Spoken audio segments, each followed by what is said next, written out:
Hello! Sa Yummy Vlog nga pala ito. Ito nga, share ko nga lang po, naglalaro nga po pala ako that time na dito lang kahapon. At syempre, dito lang yan sa may Katanawan, dito sa Pure Gold sa gilid. Kung makikita nyo ay willing-willing si Ateng sa paglalaro. Dito nga ay walang gaanong katao-tao at kung makikita nyo ay ang linis-linis. Ito na nga, sinulit ko na dahil wala namang gaanong tao, syempre naman susulitin.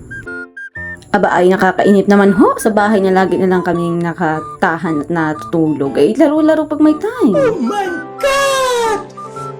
Pero bago po ang lahat, syempre kami po ay namili muna at nag-grocery dito sa mismong Pure Gold. Yung makikita nyo pong box, yun na po yung pinamili namin bago kami dito dumiretso.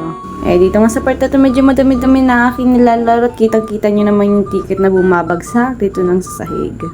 Favorite ko nga laruin tong piso-piso na ito. Kaya pag may naipon akong piso-piso sa lagayan na pinag-iipon ko kung saan-saan sa damitan or sa bag, ayun, dito ako dumidiretso. Kabigat ba naman sa bulsa kung lagi kong daladala yung pisong-pisong ito, kaya ang ginagawa ko, iniipon ko pagka tuwing meron akong barya. At syempre, yun din ang ginagawa ng aking asawa. Kaya ito ang bagsakan lang namin ng coins. Yeah, boy. Madalas nga, pagkatapos namin mamili, dito na talaga kami dumidiretso at naglalaro, palipas oras ba. Take note, inipon na rin po namin to at meron kaming ina-achieve na goal dito. Meron kaming target kasi. Pero syempre, secret lang po yun. Kita nyo nga panay ang bagsak ng mga coins. Ganyan ako kagaling. Expert ba? Expert. Sana all. Heto nga po, sa part na ito, asawa ko naman ang naglalaro kasi naman nangangaloy na ako. Kaya nakipagpalitan na ako dito nga medyo may kasama na rin kami naglalaro. Part nga ni Tay, kumakanta ako at ako yung nawiwili na. At meron din akong kasabay sa pagkanta dito, syempre. At dito nga, pagkatapos namin kumanta, heto, naglalaro kami ng baby. Syempre, hindi ko na pinakita yung pagkanta ko, baka kasi umirit at hindi nyo magustuhan. Pero yes, nakatatlong kanta lang naman po ako nun. Pwede na! In fairness, hindi umulan. At dito nang kami dadako. Dito ko sinasamahan yung aking baby at naglalaro. At pagkatapos nga namin maglaro, tag-enjoy na kami. Tatlo. Heto at aming ipinapabilang sa machine yung mga ticket na aming nakuha. At pagkatapos namin makuha, syempre, papapalta namin to. Mag-claim na kasi kami dahil naiipon na. Hindi naman maipasok sa card kasi nga may problema. Pero heto, kahit paano ba? Yung sa pag-iipon mo ng piso-piso, tapos ihuhulog mo lang doon, tapos iipunin mo lang ticket. Tapos ito na yung makukuha mo. Happy ang baby namin. Pero kung mapapansin niyo ang mas natutuwa yung daddy niya. Ang kinuha nga pala namin na scooter at saka itong boat na pang waterproof nga pala itong boat na ito, racing boat. Tas scooter. Pero naisip ko, hindi naman siya maalam nito maglaro baby pa siya. Pero kahit na, advance na lang daw namin. Kasi matututo din naman yan soon. Mabilis lang naman daw kasi lumaki ang bata. Basta maingat ka sa gamit, mapapatagal yan. Kaysa naman daw masira lang yung papel at lalong lumabot, mawala ng sulat, hindi lalo mapapakinabangan. Kaya ito kunin mo na kaagad. Kaya ano pang hinihintay niyo? Punta na rin kayo dito sa Pure Gold Town Center, Katanawan. Kung medyo naiinip man kayo, punta lang kayo dito kung gusto nyo maggala lang. Kahit hindi kayo mamimili. Charot! Wag ganon. Baka may maibigan kayong bilhin, wala kayong maibili.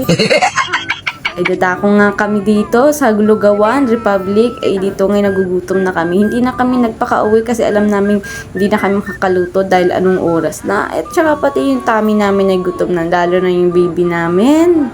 Sa totoo lang, bagay kami nag-iisip ko anong kakainin namin na hindi namin alam. Kaya ito ang bagsak namin sa Lugaw, Republic natin. Kaya nga dito sa part na tayo for the pili kami. At hanggang sa makuha ko yung aking masarap na gustong kainin. At ito na nga ang lugaw. Overload nga pala yung in-order ko, syempre. At syempre, nag-order din ng plain para lang naman sa baby ko. At ito na nga kami, dito nga kami kumakain. Tag-start na habang naghihintay pa kami ng isa pang order para dun sa asawa ko. Ang kanya kasing in-order yung baka, tapsilog ba yun? Hindi, baka silog. Yun. Basta, yun. Ito nga sa part natin sinusubuan na ng asawa ko dahil nagugutom na din. Pero sa totoo, naiinitan siya. Kasi nga mainit yung spoon. Sobrang init. Aba, ayan, sabi ko sa sawa ko, huwag mo isubo ng mainit pa at kawawa naman ang dila niyan. Pero ito, nakikita niyo naman, nangangangagat siya kahit hindi pa nasusubuan. Aba, ay makikita na gutom na pala ang baby ko. Yan, kalalaro natin yan eh. And yes, fast forward, ito na nga in-order namin. Yan na po yung lahat dahil hindi nga mapapahuli dito malutong at masarap na togi lumpia. Yung Lugaw Republic nga po pala ay tapat laang po ng bakery. Malapit lang din po sa 7-Eleven dito sa may Rotonda. For me, masarap po at pasok sa panlasa ko ang lugaw na yon. Lalo na pag napapagusto akong kumain ng lugaw tapos hindi ako makapagluto, doon ako nagpapabili sa asawa ko. Siyempre, dahil tapos na kami kumain, ay dito, uuwi na kami. And fast forward, dito na nga kami sa bahay. At makikita ninyo na tuwan-tuwa yung aking baby at gustong-gusto talaga maglaro. Ang maglaro pero hindi siya na maalam, pero itong ginagawa ng daddy niya kung makikita nyo. At grabe ba ya talaga ang pinagkaiyakan ng batang ito.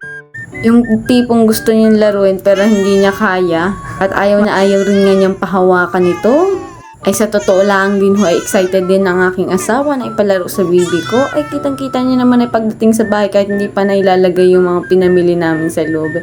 Ito agad ang inatupag, ito agad ang pinaglaruan. Ay hindi ho, sa totoo lang po ay natutuwa yung aking asawa. Sa paglalaro namin ay kami nakakapunda ng laruan para sa baby namin. Para sa baby namin, masaya na kami, makita namin siyang masaya at natutuwa. Kaso hindi na kami natutuwa pag siya umiiyak na dahil nag-iinarte dahil hindi niya kaya po talaga.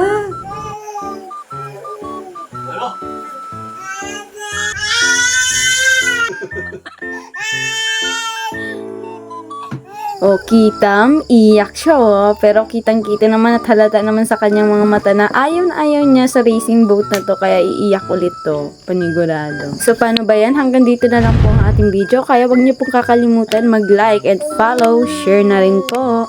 Ito nga pala ang Sayami Vlog. Thank you for the watching.